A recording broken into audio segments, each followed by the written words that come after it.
Hi hello ನಮಸ್ಕಾರ. Exam ಅಂದ್ರೆ ಇಷ್ಟೇ ಕಣ್ರಿ ಒಂದು ಸೀರೀಸ್ಗೆ ತಮಗೆಲ್ಲ ಸ್ವಾಗತ. ಆತ್ಮೀಯರೇ, ನೀವು ಸುಮಾರು ವರ್ಷದಿಂದ NCERT ಓದಿದ್ದೀರಾ, DSCERT ಓದಿದ್ದೀರಾ, ಆಥರ್ ಬುಕ್ಸನ್ನು ಓದಿದ್ದೀರಾ. ನಾನು ನಿಮ್ಗೊಂದು ಮಾತು ಹೇಳಕ್ಕೆ ಬಯಸ್ತೀನಿ. ಈ 2-3 ವರ್ಷ ಪ್ರಿಪ್ರೇಷನ್ ಆದಮೇಲೆ ಆ ಬುಕ್ಸ್ ಓದಬೇಕಂದ್ರೆ ಮತ್ತೆ ಫ್ರಸ್ಟ್ರೇಷನ್ ಆಗುತ್ತೆ. ಫ್ರಸ್ಟ್ರೇಷನ್ ಅಂದ್ರೆ ತುಂಬ ಬೋರಿನ ಒಂದು ಅತ್ಯುನ್ನತ ಲಕ್ಷಣವೇ ಫ್ರಸ್ಟ್ರೇಷನ್. ಬೋರ್ ಅಂತೂ 100% ಆಗುತ್ತೆ, ನೋ ಡೌಟ್ ಇನ್ ದ್ಯಾಟ್. 2-3 ವರ್ಷ ಆದ್ಮೇಲೆ ಅವೇನಾಗುತ್ತೆ, ನೀವು ಒಂದು ಹಂತವನ್ನು ಪ್ರಿಪ್ರೇಷನ್ ಚೇಂಜ್ ಮಾಡಬೇಕು. ಬಹಳಷ್ಟು ಬಾರಿ ಯೂಟ್ಯೂಬಲ್ಲಿ ಏನು ಹೇಳ್ತಾ ಇದ್ದಾರೆ, ಅಥವಾ ಸೀನಿಯರ್ಸು ಅಥವಾ ನಿಮ್ಮ ಗೈಡ್ಗಳು ಹೇಳ್ತಾ ಇದ್ದಾರೆ, ಸ್ಟೇಟ್ ಬುಕ್ಸ್ ಓದಿ, ಗೌರ್ಮೆಂಟ್ ಬುಕ್ಸ್ ಓದಿ, ಆಥರ್ಸ್ ಬುಕ್ ಓದಿ. Yes, I agree with you, but you can not take that books more than 2 years. 2-3 ವರ್ಷಕ್ಕಿಂತ ಜಾಸ್ತಿ ಓದಿದ್ರೆ ತುಂಬಾ ಕಷ್ಟ ಆಗುತ್ತೆ. ಸೊ 2 ಅಥವಾ ಮ್ಯಾಕ್ಸಿಮಮ್ 3 ವರ್ಷಕ್ಕೆ ಸ್ಟಾಪ್ ಮಾಡಬೇಕು. ಅವಾಗ 2ನೇ ಹಂತದ ಪ್ರಿಪ್ರೇಷನ್ ಚೇಂಜ್ ಮಾಡಬೇಕು. What is that second stage preparation? That is high yielding topics and question paper decoding. So question papers ಮೂಲಕ ನೀವು ಓದೋದನ್ನು ಕಲ್ತ್ಕೊಂಡಾಗ you feel very enjoyable this journey, otherwise it is very difficult. So 2ನೇ ಹಂತವನ್ನು ಯಾರು ಹೇಳ್ತಾ ಇಲ್ಲ. ಅಂದ್ರೆ ಕ್ವಶನ್ ಪೇಪರ್ ತಗೊಳ್ಳಿ, ಡಿಕೋಡ್ ಮಾಡಿ, ಗೌರ್ಮೆಂಟ್ ಕ್ವಶನ್ ಪೇಪರ್ ತಗೊಳ್ಳಿ, ಪ್ರತಿ ದಿವಸ ಒಂದು ಕ್ವಶನ್ ಪೇಪರ್ ಸಾಲ್ವ್ ಮಾಡಿ ಅಂತ ಹೇಳ್ತಕ್ಕಂಥದ್ದು ಮಾರುಕಟ್ಟೆಯಲ್ಲಿ ತುಂಬಾ ಜನ ಕಡಿಮೆ ಇದ್ದಾರೆ. ಅದಕ್ಕೆ ನೀವೇನಾಗುತ್ತೆ, ಅದೇ ರಾಗ ಅದೇ ಹಾಡು ಆಗ್ತಾ ಇದೆ, ಅದೇ ಆಥರ್ ಬುಕ್ಸ್, ಅದೇ ಸ್ಟೇಟ್ ಬುಕ್ಸ್, ಅದೇ NCERT books, but exam clear ಆಗ್ತಾ ಇಲ್ಲ. ಸೊ ಬುಕ್ಸ್ ಅಲ್ಲಿ ಇರೋದು ಎಕ್ಸಾಮ್ ಅಲ್ಲಿ ಬರಲ್ಲ, ಎಕ್ಸಾಮ್ ಅಲ್ಲಿ ಇರೋದು ಬುಕ್ಸ್ ಅಲ್ಲಿ ಬರಲ್ಲ. ಅವಾಗ ಏನ್ ಮಾಡ್ತಾ ಇದ್ದೀರಾ ಅಂದ್ರೆ, ನೀವು ಲೈಬ್ರರಿಯಲ್ಲಿ ನೀವು ಟೈಮ್ನ ಪುಷ್ ಮಾಡ್ತಾ ಇದ್ದೀರಾ, ಅಂದ್ರೆ ತಳ್ತಾ ಇದ್ದೀರಾ ಟೈಮ್ನ. ಹೆಂಗ ತಳ್ಳಬೇಕು 5 ಗಂಟೆ ಆಗಬೇಕು, ಟೀ ಕುಡಿಯೋಕೆ ಹೋಗ್ಬೇಕು, ತಳ್ತಾ ಇದ್ದೀರಾ. ಈ ತಳ್ಳುವಿಕೆ ಇದೆಯಲ್ಲ, it is very frustrating and boring. ಯಾಕನ್ನ ಬಂದೆ ಅಂತ ಅನಿಸ್ತಾ ಇದೆ. ಸೊ ಈ ಹಂತವನ್ನ ನೀವು ಇದು ಮಾಡಬೇಕು, ಸ್ಕ್ವಾಶ್ ಮಾಡಬೇಕು, ಮಠಾಶ್ ಮಾಡಬೇಕು ಅಂತಂದ್ರೆ ನೀವು you have to go to the question paper decoding. Question paper decode ಮಾಡೋದ್ರಿಂದ you can enjoy this journey. Fine. So ನಮ್ಮ HYT ಕ್ಲಾಸ್ನ ಮಹತ್ವ ಏನು ಅಂತಕ್ಕಂತಹ 1-2 ಝಲಕ್ಗಳನ್ನು ನಿಮ್ಮ ಮುಂದೆ ಪ್ರಸ್ತುತಪಡಿಸ್ತಾ ಇದ್ದೀನಿ. ಇಲ್ಲಿ ಇಂಗ್ಲಿಷು ಕನ್ನಡ ಬೈಲಿಂಗ್ವಲ್ ಇರುತ್ತೆ. ಮೆಟೀರಿಯಲ್ ಇಂಗ್ಲಿಷ್ ಇದ್ರು ಕನ್ನಡ ಮೆಟೀರಿಯಲ್ ಶೇರ್ ಮಾಡಿರುತ್ತೆ ನಿಮ್ಮ ಜೊತೆ ಆ ಒಂದು ಗ್ರೂಪ್ ಅಲ್ಲಿ. ಓಕೆ, ಜಿಯೋಗ್ರಫಿ ಇರ್ಬೋದು, ಪೊಲಿಟಿ ಇರ್ಬೋದು. ಆಲ್ರೆಡಿ ಪೊಲಿಟಿಗೆ ಸ್ಟಾರ್ಟ್ ಆಗಿದೆ, ಪೊಲಿಟಿ ಕಂಪ್ಲೀಟ್ ಆಯ್ತು. ಈಗ ಜಿಯೋಗ್ರಫಿ ಸ್ಟಾರ್ಟ್ ಮಾಡಿದ್ದೀನಿ, ಫಿಸಿಕಲ್ ಜಿಯೋಗ್ರಫಿ ಮುಗಿದೋಗಿದೆ, ಇಂಡಿಯನ್ ಜಿಯೋಗ್ರಫಿ ಸ್ಟಾರ್ಟ್ ಮಾಡಿದ್ದೀನಿ. ಓಕೆ, ಪ್ರತಿ ದಿವಸ ಮ್ಯಾಕ್ಸಿಮಮ್ ಅಂದ್ರೆ 20 ನಿಮಿಷ ಇರುತ್ತೆ ಕ್ಲಾಸ್. ಅದು 2 ಸೆಷನ್ಸ್ ಇರುತ್ತೆ. 2 ಸೆಷನ್ 15 ನಿಮಿಷ ಅಥವಾ 15 ನಿಮಿಷ 2 ಇರಬಹುದು. ಇಲ್ಲಿ ನಾನು ಹೇಳ್ತಕ್ಕಂಥದ್ದು 1 hour ಟೂರ್ ಕ್ಲಾಸ್ ತೆಗೆದುಕೊಂಡ್ರೆ ಮತ್ತೆ again I am not giving it enough time for you to do analysis. ಈಗ ಏನಾಗಿದೆ, content, every one is giving content, that too free content. Free content ಬಂದಾಗ ಯಾವುದು ಕಸ ಯಾವುದು ರಸ ಅನಾಲಿಸಿಸ್ ಮಾಡೋಕ್ಕೆ ನಿಮಗೆ ಟೈಮ್ ಸಿಗ್ತಾ ಇಲ್ಲ. Okay, fine. ಸೊ ಅದನ್ನು ಪರಿಹಾರ ಮಾಡುವ ನಿಟ್ಟಿನಲ್ಲೇ ನಮ್ಮ ಈ ಒಂದು ಕ್ಲಾಸ್. ಸೊ ನೋಡಿ, ನಾವು HYT ಕ್ಲಾಸ್ನಲ್ಲಿ ಹೇಳಿದ್ದು, ಓಕೆ, ಎಕ್ಸಾಮ್ಗಿಂತ ಮುಂಚೆ ಹೇಳ್ತೀನಿ ಯಾವಾಗ್ಲೂ. ಎಕ್ಸಾಮ್ ಆದ್ಮೇಲೆ ಹೇಳ್ತಕ್ಕಂತಹ ಕೆಲಸ ನಾನು ಮಾಡಲ್ಲ. ಎಕ್ಸಾಮ್ ಆದ್ಮೇಲೆ ಹೇಳಕ್ಕೆ ಸಾಕಷ್ಟು ಜನ ಇದ್ದಾರೆ. ಎಕ್ಸಾಮ್ ಆದ್ಮೇಲೆ ಹೇಳ್ತಕ್ಕಂಥದ್ದು ನನ್ನ ಜವಾಬ್ದಾರಿ. Okay, fine. ನೋಡಿ, ನಾನು ಪಾಠ ಮಾಡಬೇಕಾದ್ರೆ ಇಂಗ್ಲಿಷ್ ಮೆಟೀರಿಯಲ್ ತೆಗೆದುಕೊಂಡಿದ್ದೆ. ಕನ್ನಡದಲ್ಲೇ ಹೇಳ್ತಾ ಇರ್ತೀನಿ. ಕಾಂಟಿನೆಂಟಲ್ ಡ್ರಿಫ್ಟ್ ಥಿಯರಿ ಅಂತಂದ್ರೆ ಒಂದು ಖಂಡಾಂತರ ಚಲನೆ. ಆಲ್ಫ್ರೆಡ್ ವೆಗೆನರ್ ಇದ್ರ ಬಗ್ಗೆ ಮಾತಾಡ್ತಾವನೆ. ಓಕೆ, ಕಾಂಟಿನೆಂಟಲ್ ಡ್ರಿಫ್ಟ್ ಥಿಯರಿ ಇಲ್ಲಿ ಅಂಡರ್ಲೈನ್ ಹಾಕಿದ್ದೀನಿ. ಕಾಂಟಿನೆಂಟಲ್ ಡ್ರಿಫ್ಟ್, ಭೂಫಲಕಗಳ ಅಲೆತ ಸಿದ್ಧಾಂತ. ಇಲ್ಲಿ ಏನಾಗುತ್ತೆ, ಗೋಂಡ್ವಾನ, ಲಾರೇಶಿಯಾ, ಟೆತಿಸ್ಸಿ. ಸೊ ಗೋಂಡ್ವಾನ ಭೂಫಲಕ ಮೇಲೆ ಹೋಗುತ್ತೆ. ಓಕೆ, ಇದ್ರ ಬಗ್ಗೆ ನಾನು ಎಕ್ಸಾಮ್ಗಿಂತ ಮುಂಚೆಗೆ ಯಾವತ್ತು ಮಾತಾಡಿದ್ದೆ, May 12 ಮಾತಾಡಿದ್ದೆ. ಓಕೆ, ಇನ್ನು ನಿಮಗೆ ಸರ್ ಡೌಟ್ ಇದೆ, ನೀವು ಎಕ್ಸಾಮ್ ಆದ್ಮೇಲೆ ಹೇಳಿರ್ಬೋದಲ್ಲ. ಅದಕ್ಕೆ ಏನು, ನಮ್ಮ ಟ್ಯಾಬ್ ಅಲ್ಲಿ ಮಾಡಬೇಕಾದ್ರೆ 12 May 9:35 ನಾನು ಪಾಠ ಮಾಡಿದ್ದೀನಿ. ಓಕೆ, ಸೊ May 12 ಬಂದಂತಹ ಒಂದು ಹೇಳಿದ್ದೀನಿ, continental drift theory exams important ಅಂತ ಹೇಳಿದ್ದೀನಿ. ಇದು May 25 ನಡೆದಂತಹ ಪ್ರಿಲಿಮ್ಸ್ ಪರೀಕ್ಷೆಯಲ್ಲಿ ಬಂದಿದೆ. ನೋಡಿ, to the point, pinpoint, ಇದು ಬರುತ್ತೆ ಅಂದ್ರೆ ಇದು ಬರುತ್ತೆ. ಏನು ಬರುತ್ತೆ ಅದನ್ನ ಹೇಳ್ತೀವಿ, ಬರೋದನ್ನೇ ನಾವು ಹೇಳ್ತಕ್ಕಂತಹ ಕೆಲಸ ಮಾಡ್ತಾ ಇದೀವಿ. ಫೈನ್. ಈಗ ಏನ್ ಮಾತಾಡಿದೀನಿ ನೋಡೋಣ ಬನ್ನಿ. ಸೊ ನೀವು ಡೌಟ್ ಇರೋರು ಕ್ಲಾಸಿಗೆ ಬಂದು ನೋಡ್ಬೋದು, ಚೆಕ್ ಮಾಡ್ಬೋದು. Okay, fine. ಓಕೆ, ಸ್ವಲ್ಪ ಸೌಂಡ್ ಡಿಸ್ಟರ್ಬೆನ್ಸ್ ಇದೆ. ಈ continental drift theory, okay, continental drift theory very very very important. Continental drift theory Alfred ವೆಗೆನರ್. ನೋಡಿ, ವರ್ಡ್ ಹೇಳ್ತಾ ಇದ್ದೀನಿ, continental drift theory very very very important ಅಂತ ನೀವು ಎಂಫಸಿಸ್ ಮಾಡಬೇಕು. ನಿನ್ನೆ ಒಂದು IAS ಮತ್ತು KS free exam, free coaching ಇರ್ತಕ್ಕಂತಹ ಪರೀಕ್ಷೆಯಲ್ಲಿ ಹೋಗ್ಬೇಕಾದ್ರೆ ಬಹಳಷ್ಟು ಕ್ವಶನ್ಗಳು ರಿಪೀಟ್ ಆಗೋದು ಸ್ಟೂಡೆಂಟ್ಸ್ ಎಲ್ಲ ಆಗ್ತಾ ಇದ್ದಾರೆ. ಆ ಸ್ಟೂಡೆಂಟ್ ಒಬ್ಬ ಆನಂದ್ ಅಂತ ಒಬ್ಬ ವಿದ್ಯಾರ್ಥಿ ಇದ್ದ. ಸುಮಾರು 3-4 ವರ್ಷ ಓದಿದ್ದಾರೆ. ಫೋನ್ ಮಾಡಿದ್ರು ನನಗೆ, ಸರ್ ನಿಜ ಅಂದ್ರೆ ನೀವು ಪಾಠ ಮಾಡಬೇಕಾದ್ರೆ ಪಾಠದಿಂದ ಆಚೆಗೆ ಹೇಳ್ತಕ್ಕಂಥ ಕೆಲವೊಂದು ಕಾನ್ಸೆಪ್ಟ್ಸ್ ಸಹ ಎಕ್ಸಾಮ್ಸ್ಗೆ ಬರ್ತಾ ಇದಾವೆ ಅಂತ ಹೇಳ್ತಾ ಇದ್ದೇನೆ. ನಾನು I have emphasised very very. ಇದಕ್ಕಿಂತ ಇನ್ನೇನು ಹೇಳಕ್ಕಾಗುತ್ತೆ ಅಲ್ವಾ? ಸೊ ಇಲ್ಲಿ ಪಾಠ ಮಾಡಕ್ಕೆ ಈಗ ನಿಮ್ಗೆ ಅರ್ಥ ಆಗಿಲ್ವಾ? Go see and YouTube continental drift theory ಖಂಡ ಅಂತ ಬುಕ್ಸ್ ಇದೆ. ರಂಗನಾಥ್ ಬುಕ್ ಇದೆಯಲ್ಲ ಅದು ಅಕಾಡೆಮಿಕ್ ಆಗಿದೆ. ರಂಗನಾಥ್ ಬುಕ್ ಅಲ್ಲಿ ಹೇಳ್ತಾ ಇಲ್ಲ ಇದು ಭೂಫಲಕಗಳ ಅಲೆತ ಸಿದ್ಧಾಂತ ಇಂಪಾರ್ಟೆಂಟು, ಇದು ಎಕ್ಸಾಮ್ಸಿಗೆ ಬರುತ್ತೆ ಅಂತ ಹೇಳಿಲ್ಲ. ಸೊ ಅದನ್ನ ಹೇಳ್ಕೊಡ್ತಕ್ಕಂಥ ಕೆಲಸ ನಾನು ಮಾಡ್ತೀನಿ, ಪಾಠ ಮಾಡ್ತಕ್ಕಂಥ ಕೆಲಸ ಅಲ್ಲ. ನಿಮಗೆ ಬೇಕಿರೋದು ಗೈಡೆನ್ಸ್. Okay fine.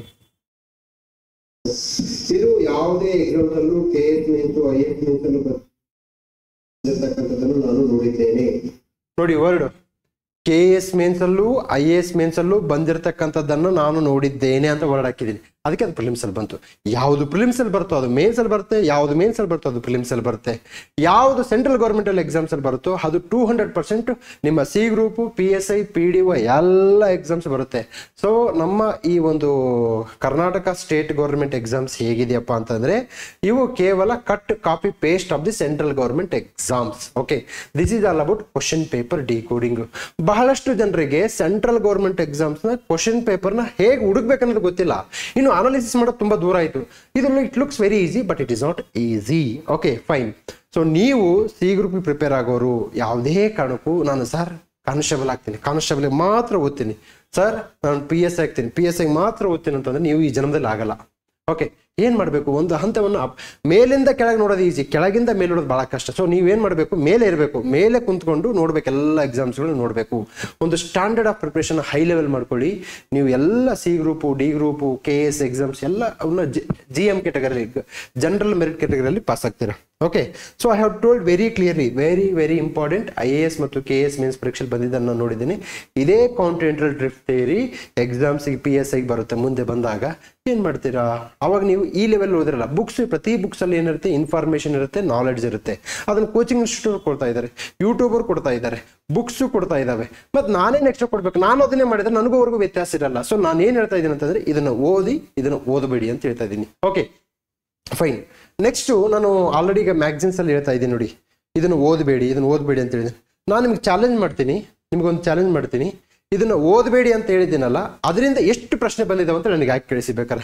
ಸೊ 9620131843ಗೆ ನೀವು ಮೆಸೇಜ್ ಮಾಡಿ, ಸರ್ ನೀವು ಇದನ್ನು ಓದಬೇಡಿ ಅಂತ ಹೇಳಿದ್ರಿ, ಅದು ಕ್ವಶನ್ ಬಂದಿದೆ ಅಂತ ಹೇಳಕ್ಕೆ ನನಗೊಂದು ಕ್ವಶನ್ ಕಳಿಸಿ. ಓಕೆನಾ, ಇಷ್ಟು ಕಾನ್ಫಿಡೆಂಟ್ ನಾನು ಹೇಳ್ತಾ ಇದ್ದೀನಿ. ಸೊ ನಿಮ್ಮ ಬರ್ಡನ್, ಕರೆಂಟ್ ಅಫೇರ್ಸ್ ಬರ್ಡನ್ 70% ಕಡಿಮೆ ಮಾಡಿ ಕೇವಲ 30% ಓದಿ, ಅದರಿಂದೇ ಕ್ವಶನ್ ಬರುತ್ತೆ ಅಂತ ಹೇಳ್ತಾ ಇದೀನಲ್ಲ. ದಿಸ್ ಈಸ್ ದಿ ಶಾಂತಪ್ಪ ಮಾರ್ಗ, ದಿಸ್ ಈಸ್ ದಿ ಶಾಂತ ಮಾರ್ಗ.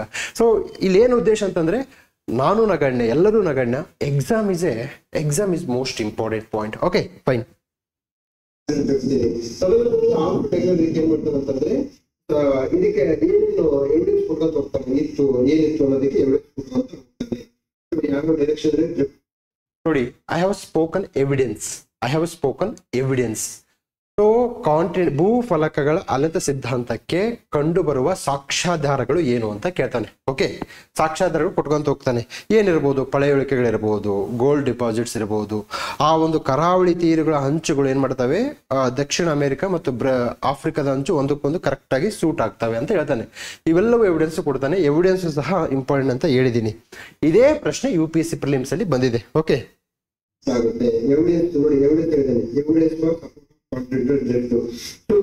ಇಂಪಾರ್ಟೆಂಟ್ ಆಗುತ್ತೆ. ನೋಡಿ, ನಾನು I have told very clearly, evidence ಎಕ್ಸಾಮ್ಸ್ಗೆ ಇಂಪಾರ್ಟೆಂಟ್ ಆಗುತ್ತೆ ಅಂತ ಹೇಳಿದ್ದೀನಿ. ಓಕೆನಾ, May 12th ನೋಡಿ.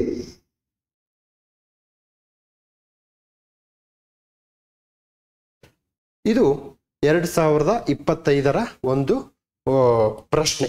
ಓಕೆ, ಕಾಂಟಿನೆಂಟಲ್ ಡ್ರಿಫ್ಟ್ ಥಿಯರಿ ಸಾಕಷ್ಟು ಬಾರಿ UPSC ಪ್ರಿಲಿಮ್ಸ್ ಅಲ್ಲೇ ಬಂದ್ಬಿಟ್ಟಿದೆ, ಅದು ಬೇರೆ ವಿಚಾರ. ಕೇವಲ 12 ದಿವಸದ ಹಿಂದೆ ಹೇಳಿದಂತಹ ಟಾಪಿಕ್ ಎಕ್ಸಾಮ್ಸ್ ಅಲ್ಲಿ ಬರುತ್ತಂದ್ರೆ ನೋಡಿ, ಎವಿಡೆನ್ಸ್. ನಾನು ಹೇಳಿದ್ದೇನು ಎವಿಡೆನ್ಸ್, ಇಲ್ಲಿ ಬಂದಿದ್ದೇನು ಎವಿಡೆನ್ಸ್. ಸೊ ಟಾಪಿಕ್ ಮಾತ್ರ ಹೇಳ್ತಾ ಇಲ್ಲ ನಾನು, ಟಾಪಿಕ್ ಯಾವ ಆಂಗಲ್ ಇಂದ ಬರುತ್ತಂತನೂ ಹೇಳ್ತಕ್ಕಂತಹ ಕೆಲಸ ಮಾಡ್ತಾ ಇದ್ದೀನಿ. ಸೊ ನನಗೆ ನೀವು ಜಿಯೋಗ್ರಫಿಸ್ಟ್ ಆಗ್ತಕ್ಕಂಥ ಅವಶ್ಯಕತೆ ಇಲ್ಲ. ಬಹಳಷ್ಟು ಬಾರಿ ಇಲ್ಲಿ PhD ಇನ್ ಜಿಯೋಗ್ರಫಿ ವರ್ಕ್ ಆಗಲ್ಲ. Gold medal in geography it will never and ever going to work. So gold medal, PhD, NET, SLET, ಎಟ್ಟು ಅವೆಲ್ಲವೂ ಅಕಾಡೆಮಿಕ್ ಆ್ಯಂಗಲ್. ನಾವಿಲ್ಲಿರೋದು ಎಕ್ಸಾಮ್ ಆ್ಯಂಗಲ್. ಬರಬೇಕು, ಎಕ್ಸಾಮ್ ಕ್ಲಿಯರ್ ಮಾಡಬೇಕು, ಹೋಗ್ತಾ ಇರಬೇಕು ಅಷ್ಟೇ. ಬಿಟ್ರೆ ನೀವು ಆ ಯೂನಿವರ್ಸಿಟಿ, ಈ ಯೂನಿವರ್ಸಿಟಿ, ಅಲ್ಲಿ ಯೂಟ್ಯೂಬು, ಇಲ್ಲಿ ಇನ್ಸ್ಟಾಗ್ರಾಮು, ಇಲ್ಲಿ Telegram channel, no, that's not fair. Okay fine. The belt of ancient rocks from the Brazil coast matches with the from western coast, the belt of ancient rocks. Okay, so ಈ ಒಂದು rocks ಇದೆಯಲ್ಲ, ಶಿಲೆಗಳು match ಆಗ್ತಿವೆ. Yes, statement 1 is correct. The gold deposits of Ghana are derived from the Brazil plate when the two continents lay side by side. So gold deposits of Ghana ಇರೋದು ಆಫ್ರಿಕಾದಲ್ಲಿ, Brazil ಇರೋದು ದಕ್ಷಿಣ ಅಮೆರಿಕಾದಲ್ಲಿ. But ಇವು ಎರಡರಲ್ಲಿ ಇರತಕ್ಕಂತಹ gold deposits same characteristic features ಅನ್ನು ಹೊಂದಿದ್ದೇವೆ.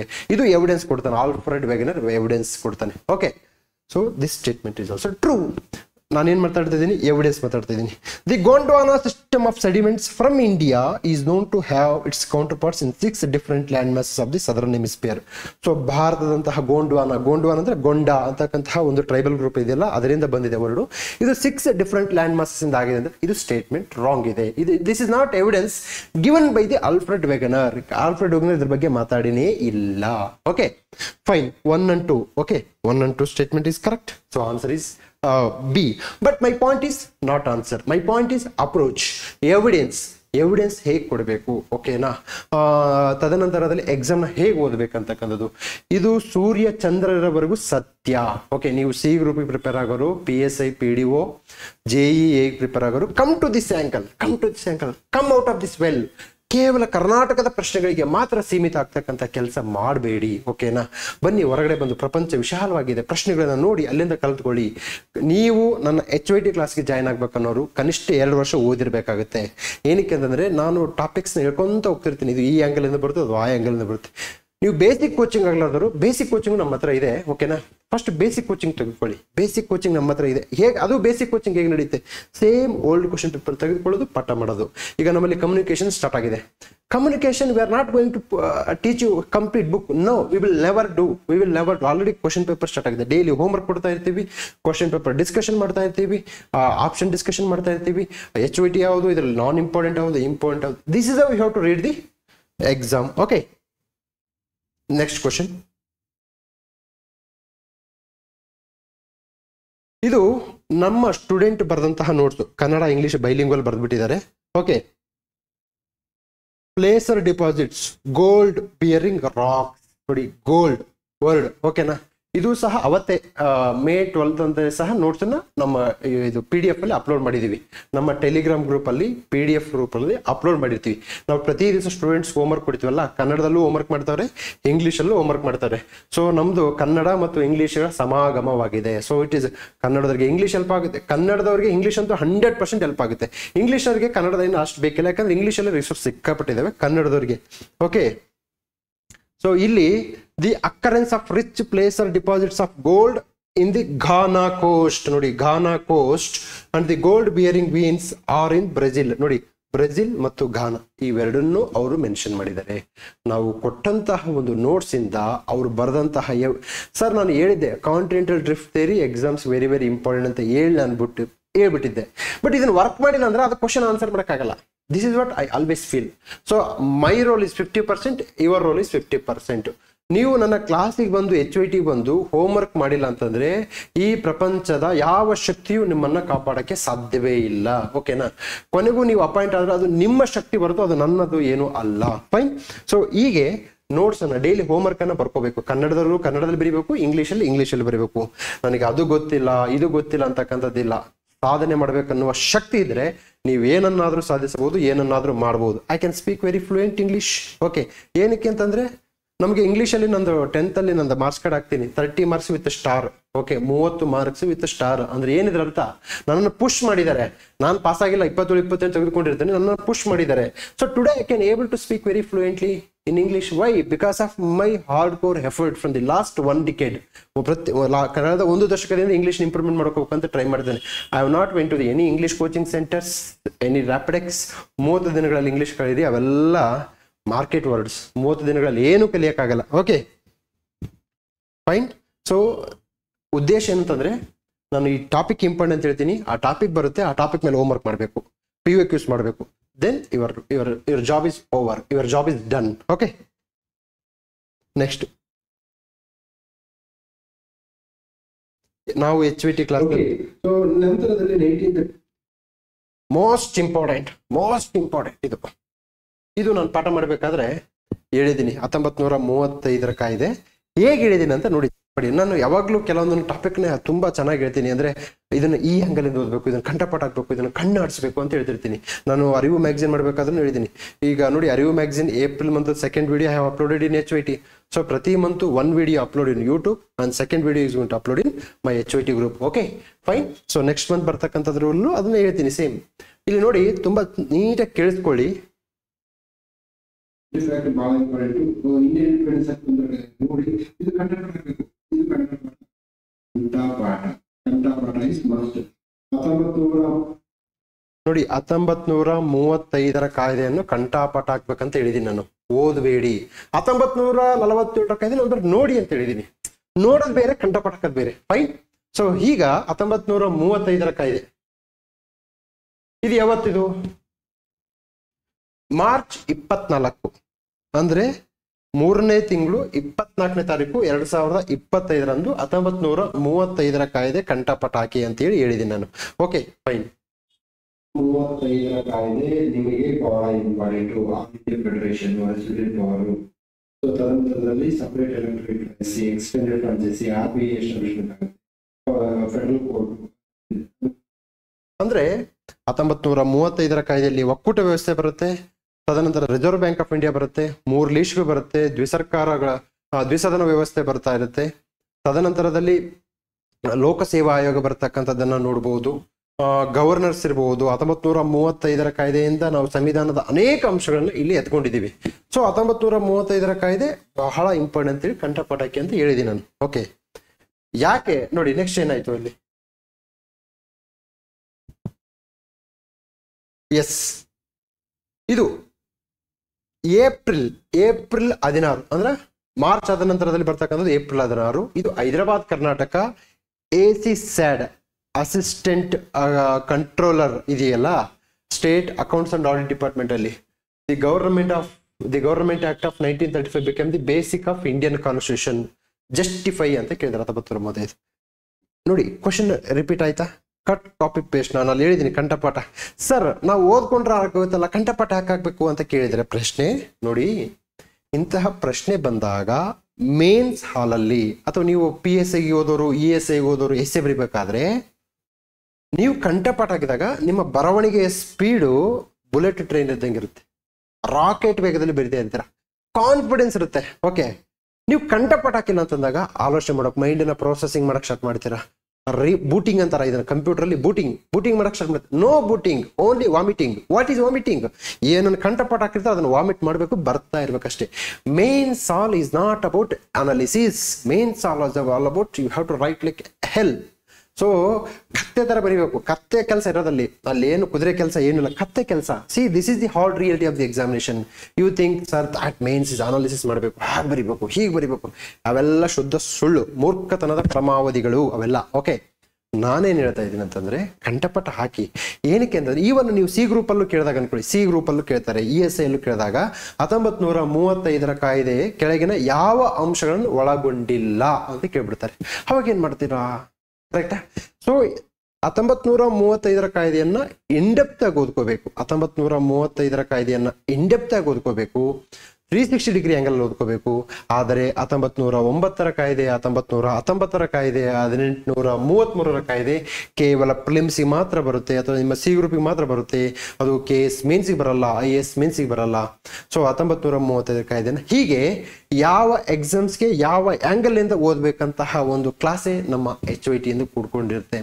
So ಇಲ್ಲಿ ಕರೆಂಟ್ ಅಫೇರ್ಸ್ ಬಗ್ಗೆನೂ ತುಂಬಾ ಮಾತಾಡೋದಿದೆ ನಾನು. ಕರೆಂಟ್ ಅಫೇರ್ಸ್ ಬಗ್ಗೆ ಫಾರ್ ಎಕ್ಸಾಂಪಲ್ ಬಿಮ್ಸ್ಟೆಕ್, ಇದು ಮೊನ್ನೆ UPSC ಪ್ರಿಲಿಮ್ಸ್ ಅಲ್ಲಿ ಕೇಳಿದ್ರು. ಓಕೆ, ಬಿಮ್ಸ್ಟೆಕ್ ಬಗ್ಗೆ ಸರ್ ಮೋದಿ ಅವರು ಸಾಕಷ್ಟು ಸಮ್ಮೇಳನಕ್ಕೆ ಹೋಗ್ತಾರೆ, ಯಾಕೆ ಬಿಮ್ಸ್ಟೆಕ್ ಕೇಳಿದ್ರು ಅಂತ ಕೇಳಿದ್ರೆ, because BIMSTEC question appeared in the last 2019 mains ಅಲ್ಲಿ ಬಂದಿತ್ತು.